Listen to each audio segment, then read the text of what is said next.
Hi everyone, welcome to my channel. If you're new here, I'm Jerry, and today we'll be diving into the astounding world of fragrance layering.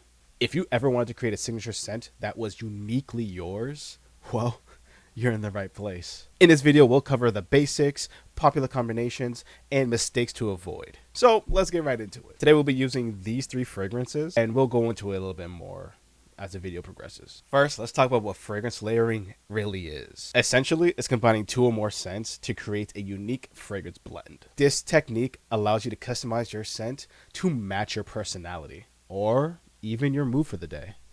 But before we get into techniques, I think it's important that you guys get to know or learn the basics of fragrance families. In the fragrance families, you have florals, woody, citrus, oriental, and many more. The key to successful layering is choosing scents that complement one another. Let's start with the base fragrance. This is the foundation of your layered scent, and it should be long-lasting and subtle. Think of notes like vanilla, musk, and sandalwood.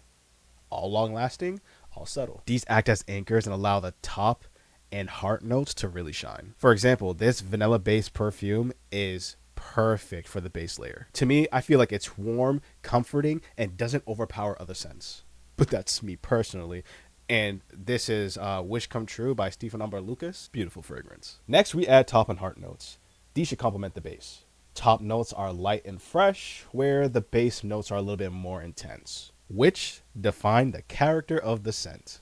But for this example, we're going to use a floral top note and a spicy heart note. One popular technique is the spray method. You can spray different fragrances on different pulse points, like your wrists and your neck, and then let them blend naturally throughout the day. Another method is a staggered application method, where you take one, spray it, let it dry down, and then take another one and spray it after it dries. This method helps the scents to layer more distinctly. You could also use scented lotions or oils as a base layer for your signature scent. This not only has your scents lasting longer, but also adds a certain depth to them. Some popular combinations include vanilla and rose, citrus and spice, or musk and lavender. These pairs work well because they balance each other out. Now let's start to talk about tips and tricks. You want to start with lighter fragrances and build up to much stronger ones. But you want to keep in mind the occasion and the environment before you start combining these smells. And don't forget to jot down what combinations you love, because you will be pressed if you forget the unique combination that works for you.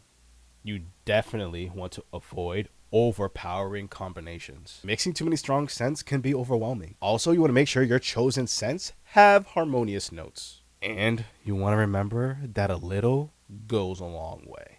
Over applying these scents can ruin even the best of combinations. So to bring it back, fragrance layering is all about creativity and expression. You want to choose complementary scents, start with a strong base, and experiment with different techniques to figure out what works best for you.